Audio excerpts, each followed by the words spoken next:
I've been pretty sick over the last week. That's why I haven't been able to make any videos. But my life changed after I saw that Garnacho goal fly in. My life went from 1080p to 2160p, from HD to 4K. That's how phenomenal that goal was. Your life will never be the same before and after the Garnacho goal. That goal is easily the Puskas winner and probably the best goal ever scored in the Premier League. For a 19-year-old to score that goal from that far away, top bins, is just amazing to see. And that too from our academy. That just made my day. That just made me feel so much better. So now with the hype of that goal, with the hype of the result, with the recent result, a lot of people on Twitter and other places have been asking, are Manchester United finally back? And the answer to that is a lot more complicated than we think. So first, let's discuss the positive things, right? The things which support the claim that United are back. The first thing is that we are the top of the form list. We are the only team during the last 1.5 months who have won these many games. We have won 5 games out of 6. No other team has gotten more points than us. That's amazing, right? The other thing is that we have the best keeper in the league currently in the team, Andre Onana. Yes, he had a really bad start to the season and he was very shaky, wasn't making saves or anything. But now, if you look at his form, he's very consistent in his ratings. And not only has his ratings been consistent, he has the most clean sheets. He has the best save percentage in the league, as well as second most saves, most expected goals that should have gone in. He has saved the most, or out of those, second most, and was second most goals prevented. So he has been improving by leaps and bounds. But my biggest worry with Onana is that he's going to leave in January for AFCON. And at that point, Bendir is going to come in. So I don't know how big of a drop off is that going to be, because Bendir hasn't been playing at all. And then he'll be thrown into the season midway through. So let's see how that goes. The second thing is that Maguire, again, rock solid. The centre backs weren't that good this this game week, but Maguire was better than Lindelof easily. He won so many headers, made so many interceptions. His passing was solid. So again, Maguire has been finding his form at a very crucial point for the team, and that's great to see, because as much as me and other fans wanted him to leave the club, at this moment in time when he's available, he has been stepping up and been putting in really good performances. The next positive thing, and probably the most hype, is our youngsters. It's not only Garnacho, but from this match we saw our most needed youngster, Kobe Mainu. Kobe has been talked about for a very long time in the Carrington and the academy, that he will be one of the players who's going to start for the main team sooner or later. In the preseason season, we saw that Eric Ten Hag was playing him in a lot of matches. Even in the Arsenal preseason match, he outplayed Rice. It was unfortunate that he got a long injury, because I think that Ten Hag was going to play him in the starting 11 from the start of the season. But now he's finally back, he's fit, and he showed his class in the match. At just 18 years old, he showed so much composure. His passing was great, his defending was great. He saved a goal off the line. So Garnacho, Menu, and Hannibal, these three have been so instrumental to our team throughout the season, and they will continue to be so with the injuries and the form. Our club has the most goals scored by youngsters. So that's really encouraging, because that's in a DNA to have youngsters play for us. The other positive thing besides the youngsters is the return of the veteran players. Shaw coming back is so huge, it cannot even be explained in words. A lot of the season we played without a left back, and then we had Reguilon. He did a decent job, but he's no Shaw. And we saw the impact he has as soon as he came back. Even with Garnacho, he was playing 1-2s, making runs, putting in crosses, and he will get better the more game time he gets. Even Rashford might start scoring again with Shaw behind him. And it's not only Shaw. Lisandro Martinez might finally be on his road to recovery. He was present in the training sessions, but he wasn't training with the team. He was just watching them. So I think he might be back around like Christmas or New Year's, and at that point, I think we might finally play like how we want, with controlling, with scoring a lot of goals, with not conceding goals.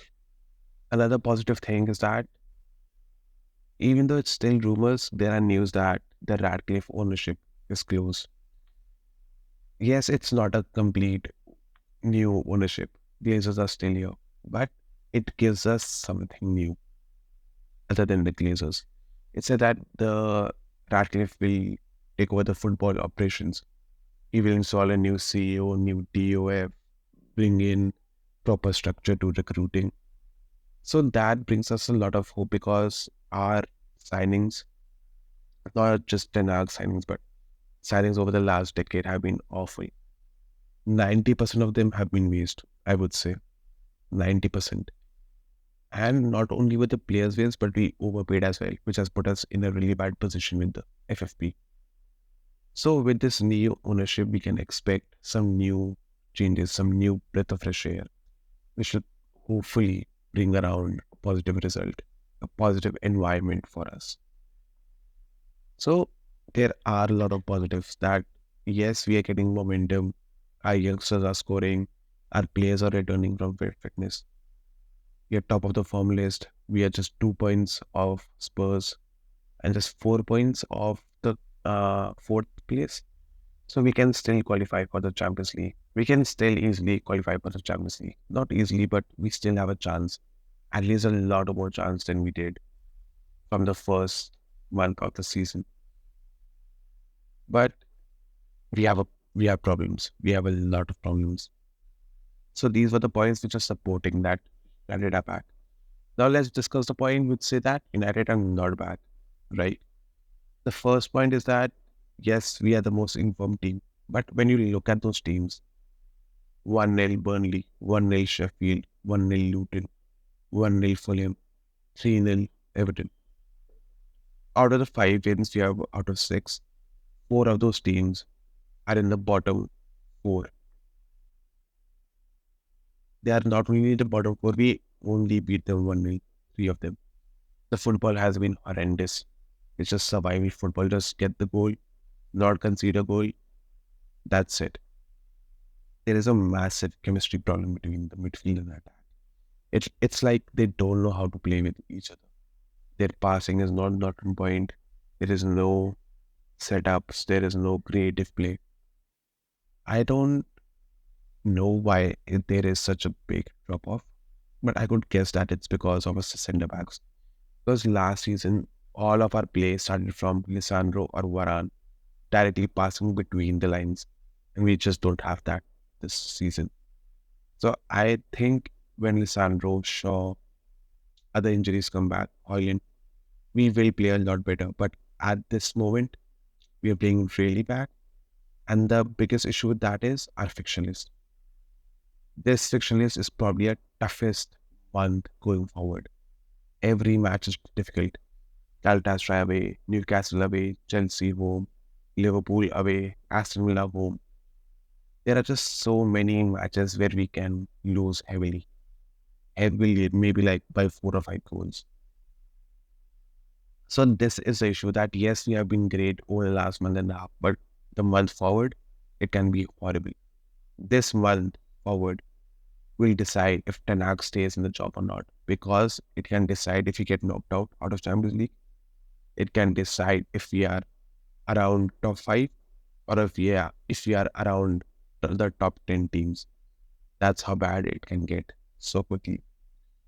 Even though we played really well in the Everton match, problem with that is Everton did not have one of their best players, Amadou Onana. And I think that's probably why we didn't get overrun in midfield. Because if he was playing, I'm pretty sure we might have lost the game because yes, Mainu was great and Fernandes was all right. McTominay ghosted in that match. So if they had Onana, I think Onana versus McTominay, we probably would have lost. So our midfield is a huge problem. Menu coming back is great, but he cannot play every match. He's a youngster. So there needs to be a fix to this midfield. Like we talked about earlier that we are getting Radcliffe. It's only to 25% with the Glazers still staying. If Radcliffe takes over the football sides, Glazers take over the economic side, which they have been doing anyhow till now. That means they will take out more dividends from the club. Our FFP is still really bad. We barely got Amrabat on the last day of the transfer window who are loan. We haven't even bought him till now. The problem with that is we don't have any funds for January. We know that for sure. It's going to be like last season again. We'll have to get players on loan like Vegos and Sabitzer. So this January, when we need central defenders, we'll have to get some random loan, I don't know who, from Championship or some ex-United player again, like Rowe or something. I don't know. But I know for sure we cannot buy someone like 40, 50 mil rated like the Todibo or 80 mil rated Antonio Silva. That's just rumors. There's no way that happens. The Glazers stay, our January windows is going to be a mess. Midfield is a problem. Our toughest section list going forward. And on top of all that, we have player problems. Sanchez is still frozen out. He doesn't want to solve the problem. Looks like he's going to be loaned out in the January. I don't think we can sell him. And other than that, there's a new problem with Varane. He's unhappy with how much he's getting benched, that he's getting no game time, that Evans and Lindelof are getting game time ahead of him. A player as big as Varane, who has never had any professional trouble, having troubles now is a bad sign. I don't know why, if it's a order from Glazers to clear out all the top earners, or if it's an actual ego issue between Ten Hag and Varane. But Varane not being here is gonna be a big miss for sure. So we have so many problems. We have so many positives. So what is my answer? My answer is that yes, United has been great till now, but no, United are not back. Till January, it will decide if we are actually back or not. We still have a lot of players missing. We still have a lot of toxicity in the club. There is still off-field, on-field problems. We can do better. We should do better. But what I'm gonna predict is that we're gonna get knocked out of the Champions League. Winning away at Galatasaray and Bayern is gonna be really tough. I don't think we can do it with the current team. And as soon as we get knocked out of the Champions League, there's going to be a lot of bad press, a lot of toxicity. Then we have a game away to Liverpool, which we might get smacked in. So with all of this, even if we are near top 6, I think Ten Hag would be under a lot of pressure of getting sacked, a lot of pressure. The only thing which might save him is that he might not get sacked until the Radcliffe takeover is finally completed. I think Radcliffe might decide if Ten Hag stays or not. So I don't think he's going to sack him as soon as Radcliffe comes in, but maybe around Feb, if the bad form continues. So yeah, let's see how the next month goes. I hope we get some positive results. I hope we qualify from Champions League and stay near the top 4 by the end of January, by the end of December. If you like my video so far, I would really appreciate that you click on the subscribe button, click on the like button, and just let me know what you think about United as a team right now and what our future can be. I'll see you all in my next video. Goodbye.